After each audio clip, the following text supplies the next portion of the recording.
네, 오늘 기압하면서 3단원, 2단원인가요? 네, 대기 부분, 대기와 해양 부분 마무리하도록 하겠습니다. 기말고사랑 그 다음에 학기 말이 겹치다 보니까 심리적인 여유가 많이 없는 것 같아요. 여러분들도 이럴 때일수록 심리적인 여유를 가진다고 가질 순 없겠지만 그래도 나름대로 의식적으로 뭔가 여유를 가지면서 수험 생활을 하시면 조금 도움이 될 것 같습니다. 자, 오늘 기압인데요. 자, 일단 압력을 얘기를 할 때는 P는 A분의 F라고 얘기를 하죠. 그래서 풀어보면은 단위 면적에 대한 무게 혹은 힘이 되겠습니다. 그래서 우리 기압에서는요, 우리 기압은 어떻게 쓰냐면 1파스칼, 파스칼이라는 용어를 쓰는데요. 이때 이 파스칼은 다시 말해서 1뉴턴, 그러니까 단위 힘이에요. 뭐에 대한? 단위 면적에 대한. 네, 그래서 이걸 다시 쓰면은 1뉴턴에 1뉴턴 per 미터 제곱 이렇게 나오는데 이때 1뉴턴 있죠? 1뉴턴이라는 요거는요. 1kg인 물체를 1kg인 물체를 힘을 줬을 때에 1m per sec 제곱의 가속도로 운동한다 라는 표현으로도 쓸 수가 있습니다. 이 부분은 지금 1호 개정교육과정의 중학교 1학년 학생들이 지금 배우는 내용이고 중학교 3학년에서도 나오기도 합니다. 자, 그래서 결국에 다시 얘기를 하자면 1파스칼은 이때 이 P는 대문자고요. 여러분들 이런 식으로 적지 않도록 소문자 PA로 적지 않도록 주의하셔야 됩니다. 자, 1파스칼은 그래서 어떻게 표현할 수 있냐면 요거를 그대로 이 뉴턴 대신에 요걸 넣어 볼게요. 1파스칼은 1뉴턴 per 미터 제곱이기도 하면서 뭡니까? 1kg에 미터 per sec 제곱에 미터 제곱을 나누면 되는데 이때 미터랑 미터 제곱이 약분이 되죠. 이렇게 약분이 됩니다. 그래서 어떻게 되나요? 최종적으로는 1kg에 미터 sec 제곱 이렇게도 나타낼 수 있다는 거. 이거를 제가 얘기를 해주는 이유는요. 요즘 문제의 추세가 파스칼만 묻는 게 아니라 이제 뉴턴 퍼 미터 제곱 그 다음에 더 나아가서 요까지도 나오는 추세가 나올 것 같아서 일단은 얘기를 해드립니다. 자, 그리고 우리 기압을 얘기를 할 때요. 그래서 기압은 어떻게 구하냐면 ρgh 우리 정력학 평형에서 했었던 그 식 그대로 씁니다. ρgh를 쓰고요. 기압의 단위는요. 파스칼이 아니고 헥토파스칼을 쓰게 됩니다. 이때 헥토라고 얘기를 하면은 100이라는 얘기예요. 그러니까 100파스칼 1헥토파스칼은 결국 뭐랑 같다? 100파스칼하고 같다라는 얘기가 됩니다. 자, 이걸 하면 이제 나오는 빠짐없이 나오는 얘기가 바로 뭐냐면 토리첼리라는 사람입니다. 그죠? 토리첼리의 기압 실험 간단하게 한번 볼게요. 제가 수능을 쳤었던 2012 요럴 때에서는 토리첼리 기압 실험이라고 얘기를 하면서 문제가 직접적으로 나왔었는데요. 요즘은 나오진 않을 겁니다. 중학교에서도 나오는 부분이기도 하고요. 자, 1기압을 측정을 하려고 이 사람이 수온 가지고 측정을 해요. 그래서 76cm 수온을 가지고 얘기를 했을 때 76cm가 나온다라고 얘기를 하고 이런 결과를 갖게 되고요. 이거를 이제 뭐라고 하냐면 1기압을 1013 헥토파스칼이다 라고 정의까지 얘기를 해줍니다.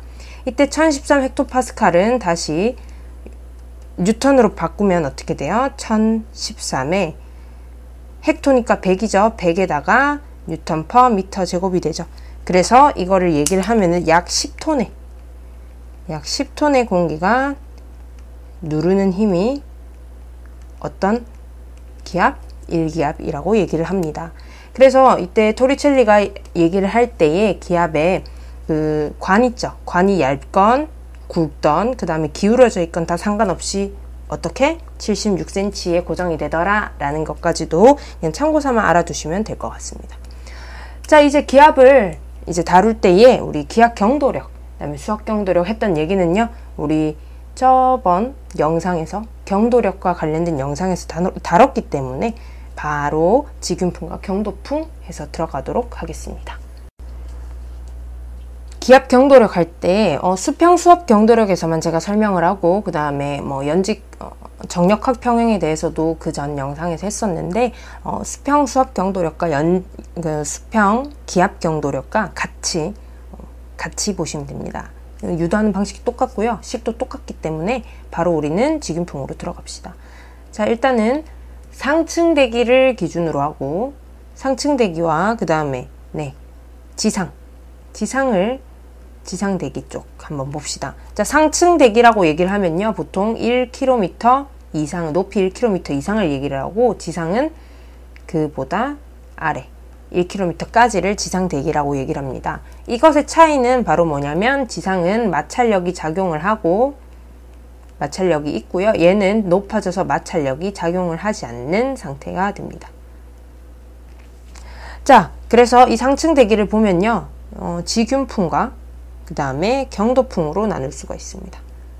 이때 직윤풍과 경도풍을 나누는 기준은요, 바로 직윤풍은 등압선을 기준으로 해서, 등압선이 직선인 경우에는 직윤풍, 그 다음에 등압선이 곡선이거나 원형일 경우에는 경도풍이라고 얘기를 합니다. 근데 이거 두 개 다 마찬가지로 방향, 그러니까 바람이 부는 방향은요, 바람이 부는 방향은 오른쪽 직각 방향이에요. 어떤 것에 대한 오른쪽 직각일까요? 바로 기압경도력 줄여서 기경이라고 얘기를 할게요. 기경의 오른쪽 직각 방향이 바로 바람의 방향이 되게 됩니다. 이거 전향력 하면서 에쿠만 수성하면서도 뭔가 익숙하죠? 네, 같은 유체라서 그렇습니다. 자, 그러면 한번 보겠습니다. 직윤풍부터 볼게요. 자, 직윤풍, 자, 804 헥토파스칼 한번 보고요. 그 다음에 800 헥토파스칼 한번 볼게요. 자, 804에서 800, 자, 지금 기압 차이가 수평으로 나고 있습니다. 그러면은, 네, 경도력은 어떻게 됩니까? 네, 경도력은 높은 데에서, 기압이 높은 곳에서 낮은 곳으로 이렇게 기압 경도력이 가고요. 이때 기압 경도력과 무엇이 평형을 이룬다? 네, 바로 전향력이 평형을 이룹니다. 이때 전향력이 평형을 이루는데 기압 경도력과 정반대로 같은 크기의 힘으로 반대 방향으로 전향력이 이렇게 작용을 할 때, 그때 기압 경도력의 오른쪽 직각 방향으로 흐르는 바로 그 힘이 무엇이다? 직윤풍이 됩니다. 직윤풍. 자, 그런데 직윤풍을 보게 되면요, 자, 지상이 있고 여기 상층이 있습니다. 자, 공기가 지상에서부터 이렇게 쭉 올라가서 상층에 도달을 했다고 합시다. 그때의 공기의 이동 방향을 보면은 이런 식으로 조금씩 옆으로 오른쪽으로 치우쳐지면서 결국에는 상층에 도달해서 완전히 오른쪽으로 가게 되는데요. 이때 왜 이렇게 오른쪽으로 점점 치우쳐지냐 하면, 자, 우리는 지금 기압 경도력, 힘이 작용하고 있죠. 자, 힘이 작용한다라는 얘기는, 힘이 작용하면 같은 방향으로 힘이 작용하게 되면 가속 운동을 하게 됩니다. 가속 운동을 하게 되면 이 기압 경도력이 커진 만큼 무엇이 증가한다? 네, 바로 반대 방향으로의 전향력이 작용을 하게 됩니다. 그래서 전향력도 작용을 하기 때문에 이동 방향의 오른쪽으로 전향력이 작용하죠. 전향력이 작용하다가 이제 1km에 도달하게 되면은 드디어 전향력과 기압 경도력이 평형을 이루면서, 네, 반대 방향으로, 그 다음에 크기는 같게 평형을 이루면서, 네, 바로 직윤풍이 이렇게 불게 되는 거죠. 그럼 이제 경도풍 한번 볼까요? 경도풍은 제가 배웠을 때랑 가르쳤을 때랑 조금 차이가 있어서 일단은 외우기 쉬운 방향으로, 여러분들이 이해하기 쉬운 방향으로 해서 한 다음에 어떻게 외우면 되는지 알려드릴게요. 자, 경도풍입니다. 경도풍 일단은 원형으로 한번 그려보고 시작할까요? 네, 저기압 하나 그릴 거고요. 고기압 하나 그리겠습니다. 자, 이때 경도풍이나 그 다음에 직윤풍 전부 다 기압 경도력의 크기가 아니라요, 그거의 평형을 이루는 전향력의 크기에 따라서 속력이, 네, 이 풍속이라 하죠. 풍속이 바뀌게 되거든요. 풍속이 따라갑니다. 그래서 여러분들이 기압 경도력에 집착을 하시기보다는 전향력이 얼마나 되는지를 얘기를 해주셔야 돼요. 그 부분이 바로 경도풍에서 잘 드러나게 됩니다. 자, 일단은 경도풍이라고 얘기를 하면은 원형이기 때문에 책에서는 아마 교과서에 따라 다르겠지만 구심력이라고 쓰는 데가 있을 거고요, 원심력이라고 쓰는 데가 있을 겁니다. 네, 요 차이는 일단은 같다고 봐요. 같다고 보는데요, 저는 원심력으로 배웠어요. 그리고 여러분들이 이해를 하시기에도 원심력이 조금 나을 겁니다. 그 다음에 마지막에 구심력으로만 바꿔주시면 되는 부분이라서 일단 한번 보도록 할게요. 자, 원형이기 때문에요. 자, 일단은 경도풍에서는 전향력도 들어가고 저기압, 고기압에 따른 기압 경도력도 들어가고요. 그 다음에 구심력, 원심력도 들어가게 됩니다. 자, 저기압이라고 얘기를 하면 기압 경도력 어디로 작용합니까? 여기가 저기압이니까 바깥쪽이 고기압이겠죠. 그래서 요 기준으로 해서 안쪽으로 기압 경도력이 작용을 하게 됩니다. 이때 기압 경도력과 항상 반대 방향으로 작용을 하는 게 바로 원심력이에요. 그래서 여러분들은 경도풍에서 항상 반대 방향으로 원심력을 적어 주시기 바랍니다. 네. 그리고 우리 경도풍 무엇과 평형을 이룬다? 바로 전향력과 평형을 이룹니다. 자, 그래서 저기압 같은 경우에 저기압성 경도풍 같은 경우에는 기압 경도력과 그 반대 방향의 네, 전향력 이렇게. 그러니까 기압 경도력과 어떻게 돼요? 기압 경도력은 전향력 플러스 원심력이 되는 거죠. 저기압일 때는요. 그죠? 자, 그럼 고기압 한번 볼까요? 고기압일 때는 기압 경도력이 어디로 작용합니까? 안쪽이 높으니까 안에서 바깥쪽으로 가게 되죠. 기압 경도력이 안쪽에서 바깥쪽으로 작용하게 되고요. 그것과 반대 방향으로 무엇이 작용한다? 네, 전향력이 작용합니다. 자, 그러면 자, 고기압일 때 기압 경도력 한번 볼까요? 기압 경도력에다가 원심력이 뭐예요? 바로 전향력이죠. 자, 그럼 제가 아까 풍속을 얘기할 때는 무엇에 집착을 해라? 전향력에 집착을 하라고 했었습니다. 그러면 전향력이 되게끔 식을 고쳐줘 보면 되겠죠? 자, 한번 고쳐볼까요? 자, 전향력, 저기압일 때의 전향력은 어떻게 됩니까? 네, 기압 경도력에서 뭘 빼면 된다? 원심력을 빼면 되고요. 전향력, 고기압성 경도풍일 때의 전향력은 어떻게 됩니까? 기압 경도력에다가 원심력을 더하면 되죠. 자, 그죠? 원심력을 더하면 됩니다. 이때에 여러분들은 이때 원심력을 책에 따라서 원심력이라 돼 있으면 원심력으로 하시는데요. 우리 수능 특강에는 구심력이라 돼 있죠. 이거 원심력 대신에 구심력이라고 적어주시면 되겠습니다. 네, 그러면은 자, 이제 풍속 한번 비교를 해볼까요? 자, 전향력을 기준으로 했을 때 무엇이 커요? 지금 고기압성하고 저기압성하고 뭐가 큽니까? 지금 고기압성 경도풍 같은 경우에는 구심력이 더해졌고 원심력이나 구심력이 더해진 상태고 저기압은요 뺀 상태죠. 그래서 전향력을 기준으로 해서 속력은요 고기압성 경도풍 고기압성 경도풍이 빠르고요. 그 다음에 저기압성 경도풍이 느리게 됩니다. 이거 외우면 될까 안 될까요? 안 됩니다. 외우지 마시고, 외우면 꼭 헷갈리거든요. 외우지 마시고 요거 외우는 방법 과정들 다 해서 알아두시면 될 것 같아요. 자, 그러면 풍향 한번 봅시다. 풍향. 자, 풍향은 우리 기압 경도력의 오른쪽 직각 방향이라고 되어 있습니다. 자, 그래서 기압 경도력 지금 저기압성 경도풍 같은 경우에는 안쪽으로 들어가네요. 여기서 오른쪽 무엇이다? 이렇게 갑니다. 그런데 지금 등압선이 곡선이죠. 그래서 이런 식으로. 자, 시계 반시계. 네, 요거 반시계. 그러면은 고기압성 경도풍은요 기압 경도력의 오른쪽 방향이네요. 네, 그래서 시계 방향이 되겠습니다. 자, 그러면 이번에는 지상대기 부분 볼까요? 지상에 부는 이 바람, 지균풍, 경도풍 아니고 바로 지상풍이라고 얘기를 합니다. 지상에서 부는 바람. 이때 지표면이고 그다음 마찰력이 작용을 하기 때문에 이때 지상대기를 다른 말로 마찰층이라고도 얘기를 합니다. 자, 지상풍 한번 볼게요. 자, 지상풍도 똑같이 일단 직선으로 그려주시고요. 여기가 고, 여기가 저라고 해두겠습니다. 자, 그럼 일단 기압 경도력은 어디서 어디로? 높은 데서 낮은 곳으로 일단 기압 경도력이 가고요. 이때 기압 경도력이 무엇과 평형을 이루느냐? 상층 대기에서는 그냥 전향력과 평형을 이루었다 하면은 지상풍은 전향력 플러스 마찰력과도 평형을 이루어야 됩니다. 자, 그래서 기압 경도력과 평형을 이루는 이 반대 방향이 무엇의 합벡터? 전향력과 마찰력의 합벡터입니다. 자, 그러면 자, 합벡터고요. 그러면 이제 벡터니까 평행사변은 나와야겠죠? 자, 그런데 우리 상층 대기에서는 오른쪽 직각 방향이었죠? 오른쪽 직각 방향이고 이거는 마찰력이 없을 때. 자, 그럼 지상에서 마찰력이 작용할 때는 어떻게 됐어요? 약간 오른쪽 상단 쪽으로 풍향이 가게 됩니다. 이렇게 가게 돼요. 자, 요게 지상풍이고요. 그러면 지상풍, 바람이 부는 반대 방향으로 가는 이 힘 뭘까요? 네, 이 힘, 반대 방향으로 가는 요 힘이 바로 마찰력입니다. 이 마찰력은 얼마만큼? 네, 요거 평행사변에 맞춰줘야겠죠. 그죠? 그래서 요만큼 가고요. 자, 그 다음에 전향력은요. 네, 이 평행사변에는 나머지 변, 요만큼이 전향력으로 작용을 하게 되죠.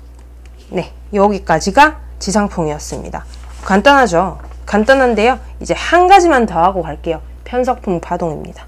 자, 편서풍 파동을 할 건데 이걸 위해서는 대기대순환을 해야 되지만 여러분들 지구과학 2를 하는 학생들은 1도 했겠죠?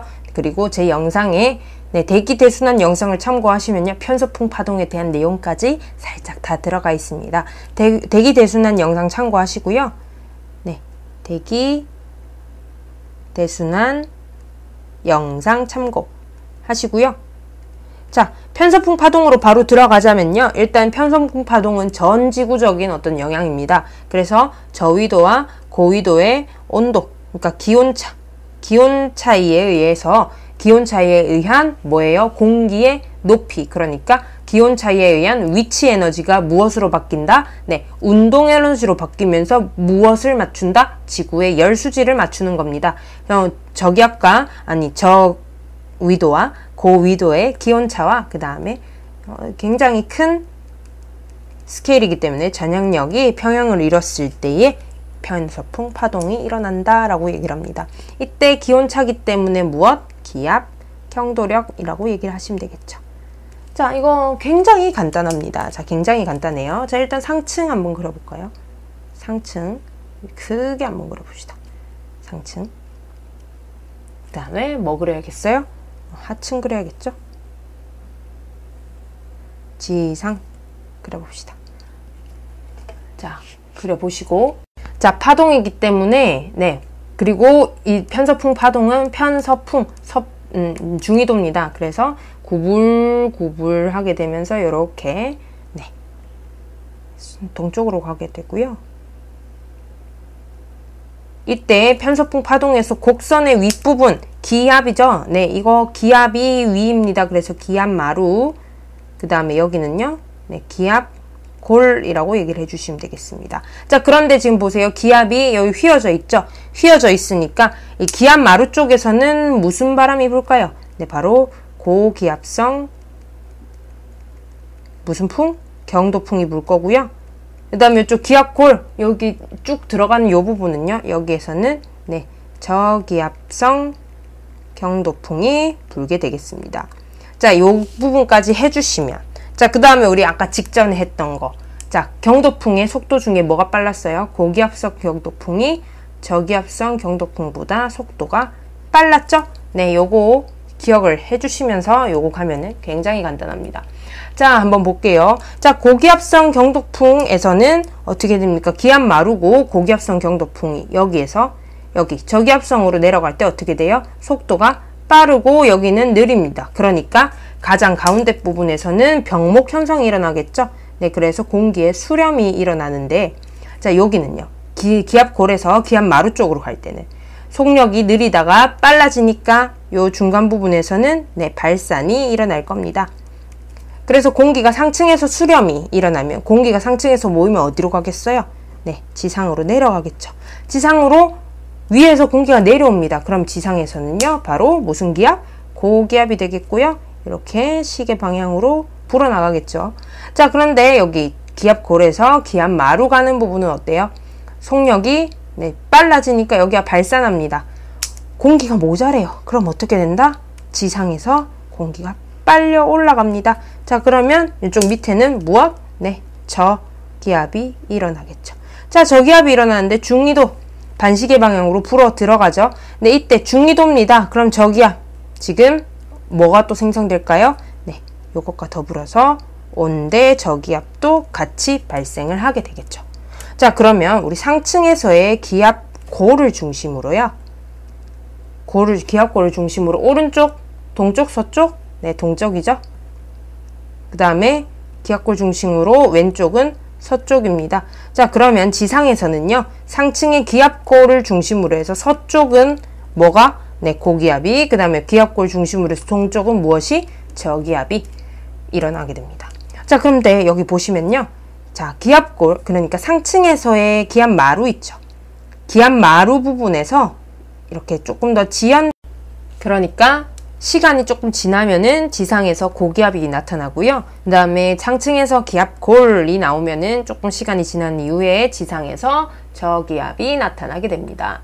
자, 여기까지가 네, 지금 편서풍 파동이었고요. 자, 하나만 더 해봅시다. 자, 하나만. 자, 편서풍 파동에서 축을 가지고 네, 축이 되는 편서풍 파동에서 축이 되는 좁고 빠른 흐름.